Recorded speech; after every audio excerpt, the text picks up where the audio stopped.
Good afternoon, everyone. Thank you for joining us in this first webinar in conjunction with a newly launched Masters of Design in Integrated Design from Division of Industrial Design. I am Fauzi, and I'm one of the teaching staff within the Division of Industrial Design with areas of focus in visual comms, editorial design, and film. And joining me are some of our great colleagues and course coordinator or task force. We have Associate Professor Stone, Assistant Professor Dr. Lee, Assistant Professor Zeng, and also our program administrator who makes all the things happen behind the scene. We have Program Administrator Nadira.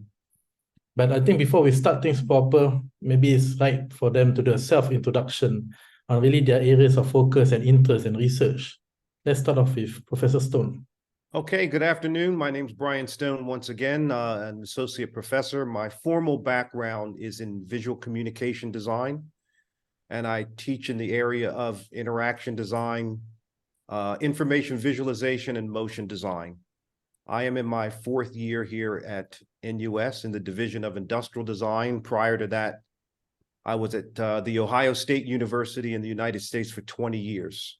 While I was on that faculty, I served as graduate studies coordinator for 8 years. So I'm quite familiar with the landscape of advanced degree education in the space of design. And when this opportunity presented itself for us to develop our master's program by coursework, I absolutely had to be involved because I had some experience in that area. And I'm looking forward to working with our potential students and, of course, my faculty colleagues. So we'll go to the next introduction. Dr. Lee. Okay, hi everyone. Thanks for joining us today. My name is Jeongjul Lee. In NUS, I'm teaching and researching on service design, how service design can help public sector organizations and companies to achieve their human-centered service innovation. I'm also in the Division of Industrial Design. I'm also the deputy head of research, overviewing the postgraduate education and research matters. And we are very excited to launch this program, one of its kind in Singapore and Asia Pacific context. So happy to talk about, share more about the program with you today. Great, thank you. We have Dr. Zeng. Hi everyone, my name is Clement. I teach and research mainly in the areas of computing and design and interaction design here at NUS. I run a small outfit called the Interactive Materials Lab, where we look at how we could take tangible everyday materials and turn them into resources for computational interaction. I'm really excited to share more about this program with all of you. Fantastic. Before we start things, there is always a Q&A option below for you to fill in your Q&A along the way if you have any queries, and we will answer them towards the end of this program. But let's start to really understand what this masters offer. Maybe as an overview, can we have Professor Stone? Yeah, let me step back and let's maybe take a quick 10,000-foot view.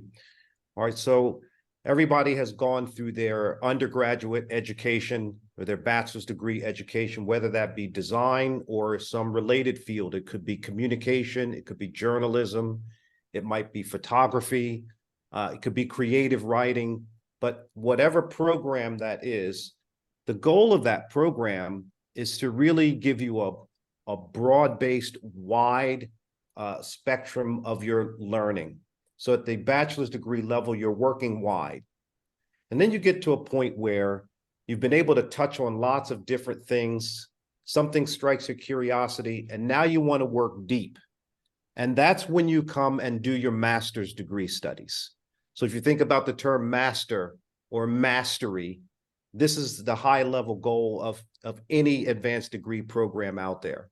So with that said, when we started to craft this master's program, we thought, what can we do at NUS in the Division of Industrial Design, knowing that there are many, many very good master's programs out there, but what can we do that is distinct and unique and takes advantage of the full context of Singapore. And that's why we crafted then this idea of integrated design, which one is to think about design not as an activity that happens at the end of the process, but something that is fully integrated from beginning to end, whether you're working in a high-tech organization, a business structure, a nonprofit, maybe even a service entity or hospitality.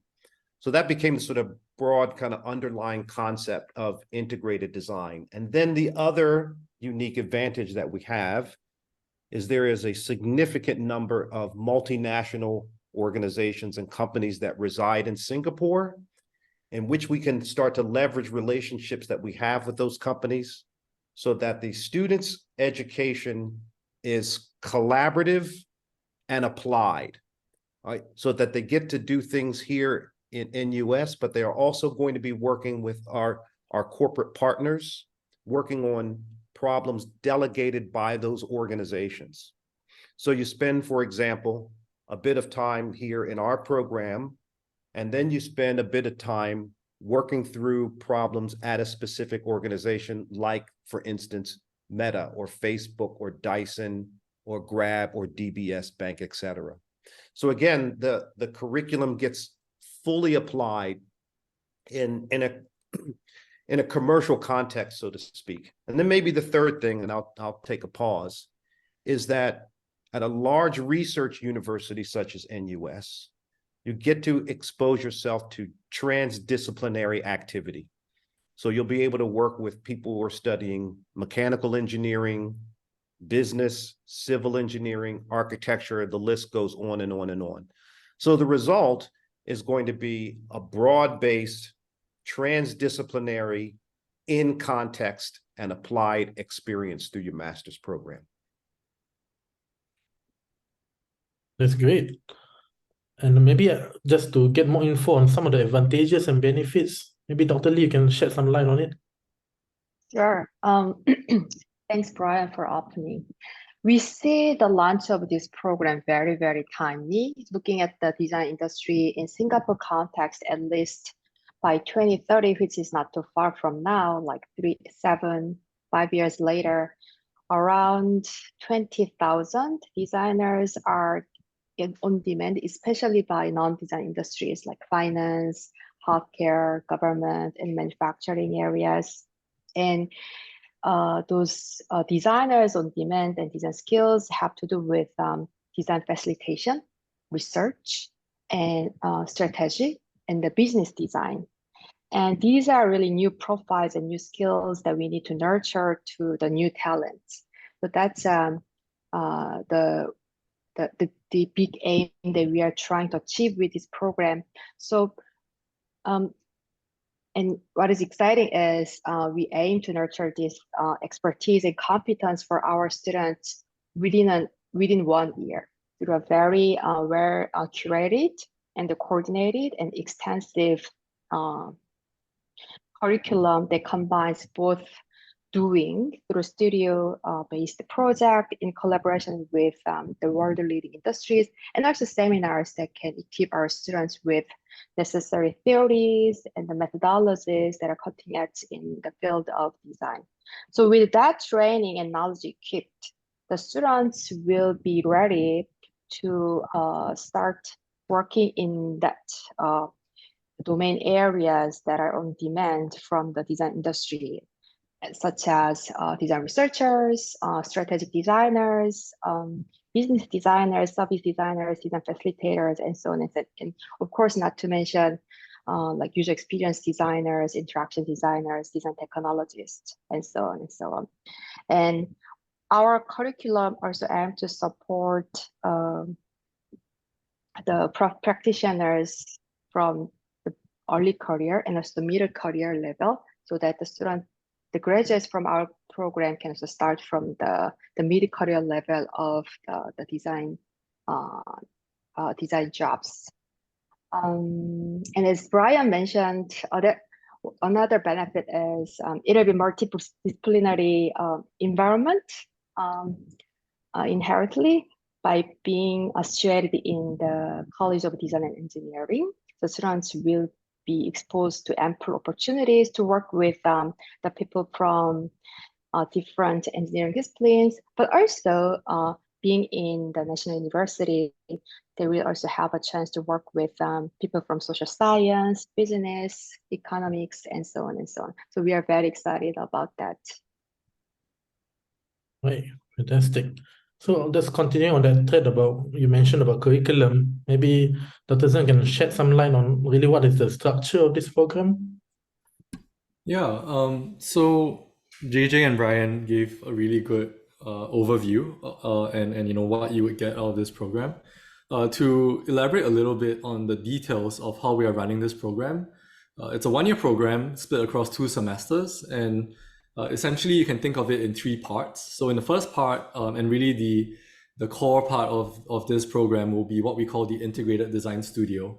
And so in Integrated Design Studio, this is where we would run studio topics that are anchored in real-world problems with real-world collaborators who would come in together with us to run these different projects.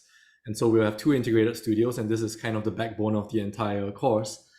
And following that, we also have the second part, which is theories and methods courses that will, you know, help equip students with kind of what is really prominent or what is really contemporary in the area of design research, as well as emerging topics in design.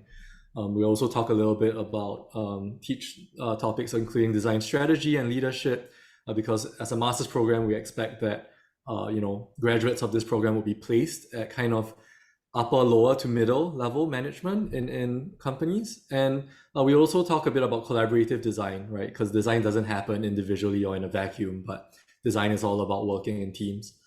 And on the note of transdisciplinarity in this program, the third part of our program is also these elective modules, whereby students enrolled in the MDes program will get to pick from a selection of courses both within industrial design as well as in other faculties, such as engineering or you know, related disciplines. And so you can see at the bottom of this slide, we have these elective module requirements. Yeah, and so it's a power-packed 1-year program. And yeah, look forward to any clarifications or questions that you all have.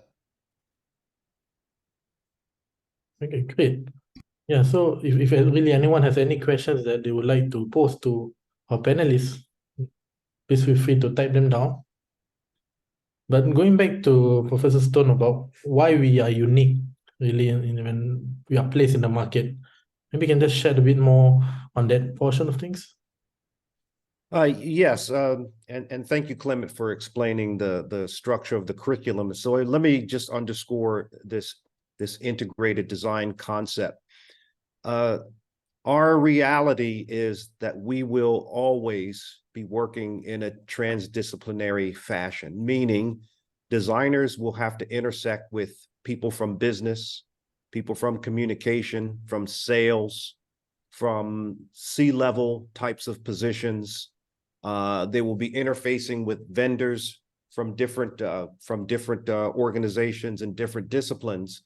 And we want to make sure that our students are fully equipped to thrive in those environments as leaders, right? Because design has been an activity that has been inherently interdisciplinary from its start. So we believe that our students are best suited to do facilitation, lead teams, organize collaborations, and be able to connect the dots from all of these sort of various disciplines to bring all of those things together to then help solve wicked problems, right? Because the problems that we are faced with today are not singular problems with singular solutions. They're multifaceted problems. Not all the requirements are defined. You need lots of different resources and different levels of expertise to solve these problems. And we want our designers to be at the center of those activities. So because we are situated in a transdisciplinary context at a large research university, and we can leverage all of the different types of companies that are here in Singapore, we can get people completely immersed in that experience. So in 1 year's time, they will be fully prepared to take these leadership and design facilitator roles moving forward into their professional career. So that's one, I think, unique proposition. Another, and I would say for me personally, as being an expat, being a foreigner here in Singapore, is that it is a very diverse, multicultural environment. So if it's an experience that you're looking for where you want to begin to connect with people from different parts of the world, absolutely is Singapore one of the best places to do that. Also, it's multilingual. So there's 4 languages that are recognized here in Singapore. And then if you add on all of the foreigners, people from Germany, France, Spain, South and Central America, there's lots of different languages going around. And I find these kinds of environments extremely stimulating. And when you're in a stimulating environment, it will stimulate your creativity. I'm going to put the pause button on because I can keep going, but I'm probably some questions that are going to be coming in from our participants. We are a melting pot of culture in general. We are known for that. So this is really the place to be. Yeah, one question that actually came up even prior to this session was in standing in the shoes of our potential students, what do we expect graduates to be able to do when they enter this course? Yeah. Maybe anyone who wants to take up the question? After graduation? Or Yeah. So after graduation and coming into postgraduate studies here.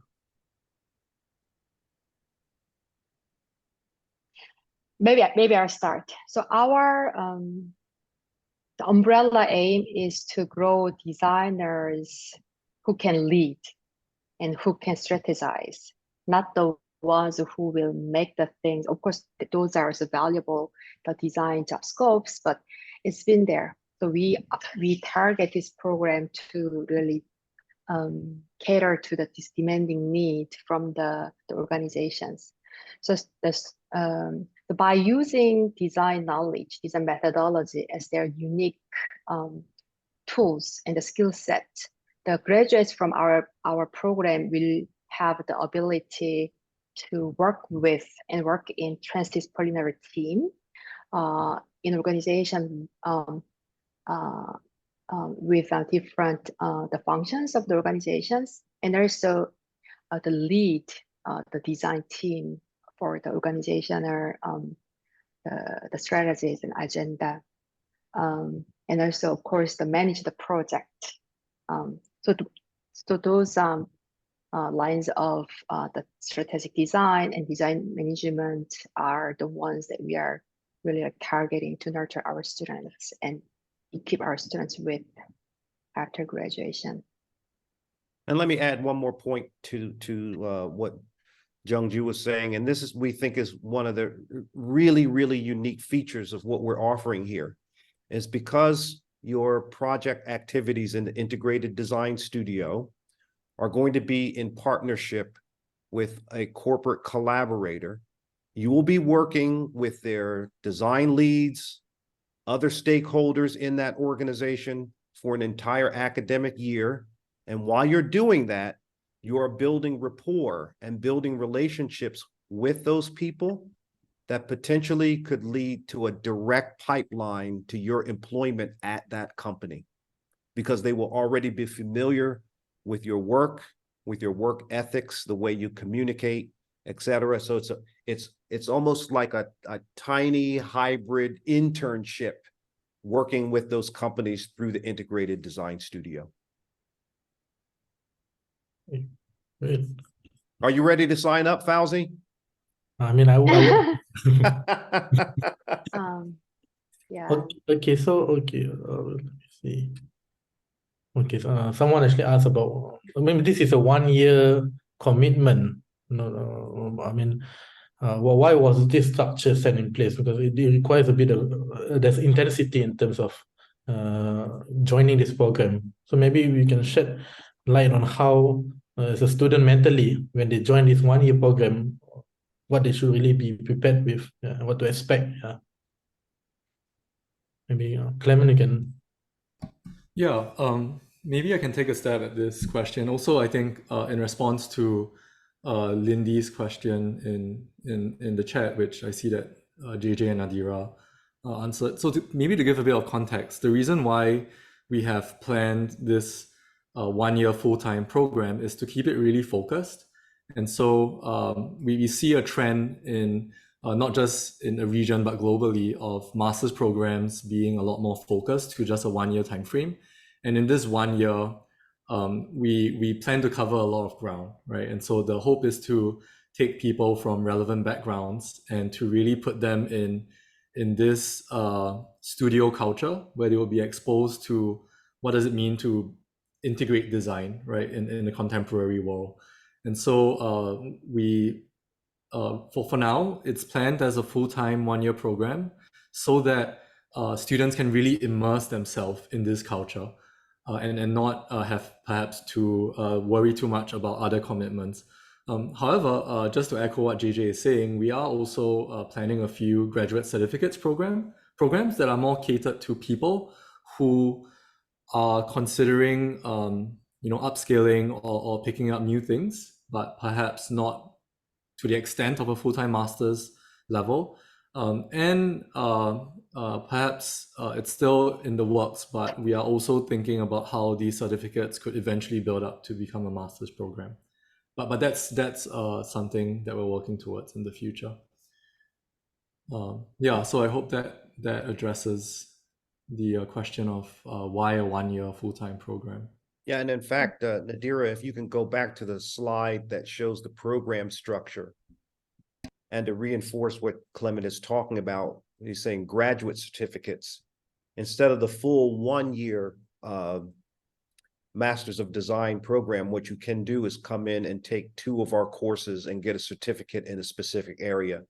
So you can get a certificate in integrated design, which would be to take the full 8-credit or 8-unit course that's in green in semester 1, or do it in semester 2, or you could take the 2 courses that are in blue in semester 1 and receive 1 graduate certificate type, and then the 2 courses in semester, I think I repeated myself, the 2 courses in semester 2 or the 2 courses in semester 1 and receive a graduate certificate. And eventually we want to make it into a stackable programs. So those who take a few graduate certificates, and later if they want to expand this into the MDes degree, then there is a possibility to stack the certificates and the other required the modules. Then you can graduate with the degree as well. And I want to mention that our program is actually Master of Design. It's a 1-year Master of Design. If I can go on, what it implies is the Master of Design emphasizes the professional competence. So that actually tells what is our aim in our program. So we want to really nurture competent professionals with this very intensive and focused 1-year program. So there will be really necessary skill sets the students will be equipped with for MDes. However, for those who want to expand their design curiosity into the research world, and there is a possibility for them to transfer to the research degree, which is Master of Arts, and the PhD also offered by our Division of Industrial Design. So there are also those various pathways to expand from this graduate certificate and also MDes to Master of Arts and even PhD. Yes, yeah, the learning doesn't stop. And so, yeah, even in this 1 year, as we mentioned with Brian, that we have lots of collaboration with international brands, partners, and while studying, there will be a lot of work in the process. Yeah, so if anyone else has any questions they would like to ask. Yeah, I see a question about work experience. Someone from, I guess, mechanical engineering, and if they need previous work experience. What we were looking for is people that have design aptitude. And we know that people go out and they're curious about design, but they don't quite know what it is. And then they end up in a degree program that's somewhat connected to design. Sometimes it's in the engineering space, sometimes communication and journalism, sometimes marketing, sometimes architecture. All right. And then they sort of identify, actually, this is really what I want to do. And so they have developed things that show their ability to identify problems, come up with a variety of potential solutions, go through the process of selecting, maybe having a form of evaluation. And that can come in many forms. It can come in something that you have done as a mechanical engineer, all right, or maybe as something that you did as a musician. So the point here is, I would say to any candidate that doesn't have a formal design background, that should not be a deterrent. If anything, I encourage people to do it, because then when we have a student cohort, it's very healthy to have a cohort of people who have a design background, a group of people that have engineering backgrounds, a group of people that have, let's say, marketing, communication, or business backgrounds, because that is exactly the professional environment that you're going to find yourself in. And it's useful for the students then to have conversations so they find out where their common ground is, so they're better prepared to work together. So I hope that encourages you, and don't let anything else be a deterrent. Yes, that the gift of, I think, postgraduate studies is not just having some of the best educators to guide you, but the peers who you will be with. That is some of the most enriching experience, I feel. That you can learn sometimes more from your peers, if anything. And everyone is at the junction where they are growing in their careers. Okay. All right. Maybe to continue, so I think Pradip has a few questions in the chat, and so maybe if I could respond to them a little bit. Actually, this follows along with what Brian was saying about the kind of students that we are looking for.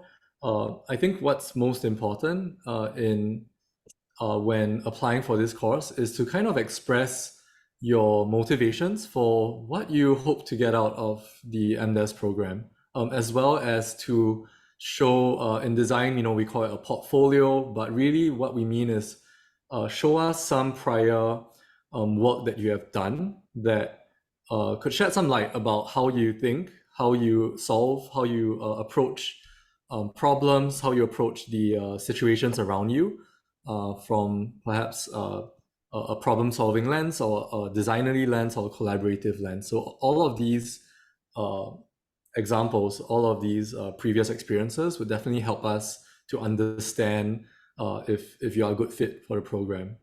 And so we're not looking for any one thing in particular, right? I think it's quite a qualitative admissions process, and we are really interested to find out more about you as a person and how you approach things, more so than any one hard skill.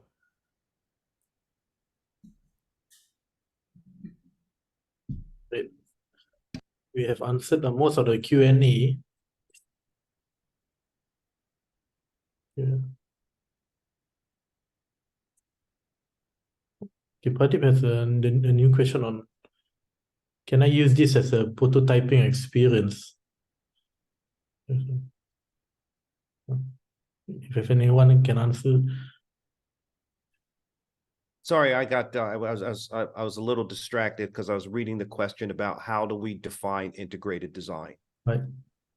And again, I'll go back to what I said at the outset. Design education for many years has had a prefix that is noun centric. So graphic design implies there's going to be some graphic output. Product design implies a product output. Interior space design implies we're going to focus on something related to the built environment or something related to interiors.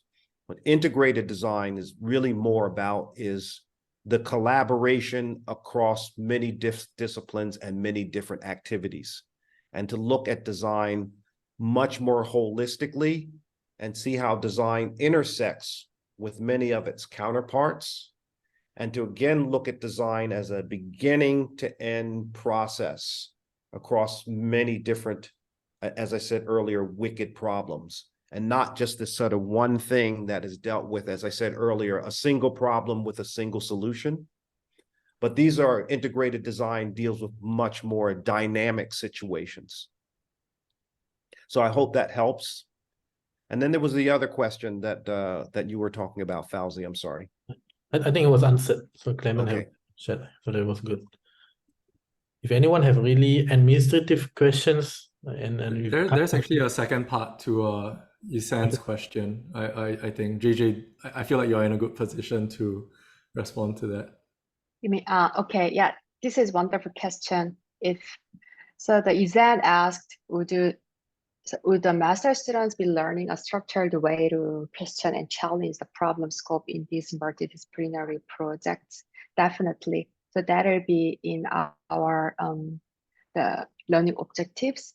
So so from the beginning, like facing the complex problems, it's not about like solving the problem, it's also about framing the problem.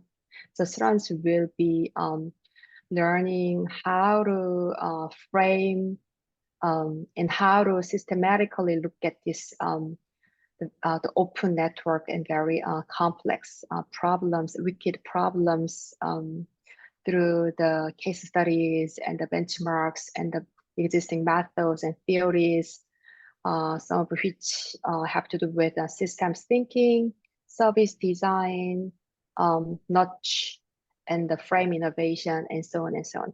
So those structured way, like theory informed the learning, will take place in the seminar programs, which the students can concurrently apply those learning in the project context, so that they can see the implications and applications. Yes, so that's part of our plan. I'm not sure, Brian, have you talked about the title itself or the naming of our course, integrated design? So I wanted to know how does that come about and what it represents, integrated design. Do you want me to talk about that again? Yeah, I think I've covered that point twice, but if there's a point of clarification that you need, just put it in the chat and I'll try to add more resolution to it. Perhaps I could also elaborate a bit on JJ's response. The reason for the 4 different theory and methods courses that we are offering alongside the studio is precisely to tackle what we see as these really important skills today, right? For working on really challenging, volatile, ambiguous problems. And so we aim to approach it from, being really research grounded, from talking about what does leadership and strategy mean when you are a designer in a very big organization. We aim to look at it from also a collaborative approach, right? So not so much a top-down, here's what I want you to do kind of approach, but more like, here is how we can galvanize the team to move together, right? How can we do it collaboratively? And finally, I think design is moving so quickly, technology is moving so quickly, and so we also cover a bit on the emerging topics of design that are relevant, and that course is specifically catered to respond to things that come up. For example, the whole AI boom that we see today. So maybe I'll just hop onto Ashi's question about how can someone not from a traditionally design undergraduate program, how can they go about preparing a design portfolio? Again, I think of a design portfolio not so much as strictly design, maybe design with a capital D, but think of it as really, how can you put together a document, preferably something that's quite visual, something that is quite easy for us to read, to talk about how you approach solving a problem, right? As a mechanical engineer, it could be like, how did you, were there some projects that you worked on where you were trying to make life better or make improve a certain situation, and how do you go about addressing that? For example, what prototypes that you built, what was your eventual proposition, what decisions did you make to get there. So don't worry too much about trying to show us work that you think we want to see, right? But I think be yourself and talk about your work and what you have done. I think that's the most authentic way for us to evaluate your background and portfolio. Yes, it's nice. So I think, yes, we have answered most of the questions. Soon, I think our administrator will put in an email if you want to know any more technical details in terms of application to the university or into the program. We'll give you an email to really post any of your questions continuing from this webinar. Other than that, if anyone else have any other questions, you can do so now, or maybe Brian, something as a sort of a closing or a wrap up to this webinar. What is something you want to really highlight here? Yes, I'll begin. We have the good fortune of leveraging from a very good undergraduate program that has a 20-year history. And our undergraduate students do very well in national and international competitions. Probably some of you have heard of the Dyson Award, and one of our recent graduates just received the National Dyson Prize. We can maybe go to a quick snapshot of that particular project. So the point with that is our students are guided by a very, very good internationally recognized faculty. And many of these faculty members will be migrating into our master's program. All right, so you're not only going to get a high degree of quality in your education, you're also going to be exposed to diverse perspectives. With me having one formal background in North America, and Dr. Lee having studied in Scandinavia and from Korea, and my colleague Clement, who is from Singapore, but also did his PhD studies in the United States, you're going to get a very good cross-section of ideas and thoughts and perspectives, and that is only going to enrich your academic experience. So if this is an environment that you're excited about, this is going to be a good place for you. And it's warm here all year long, and it's safe, and the food is really good. The food is really good, yes. I think with that, I think we come to the end of our webinar. I really appreciate and really taking the time, even you might be overseas, joining into our webinar at this hour. And I hope we have shared some insights into this program. And if you really wanted to know more, please visit our website, post a question on our email, and we'll get back to you really in due time. Thank you so much, everyone, the panelists and everyone, and the participants especially. And I hope you join our program, even you might be from a different discipline, join us and we can build a community, a culture that builds onto Masters of Design and Integrated Design. You have a beautiful afternoon if you are in Singapore, and anywhere else, have a beautiful day.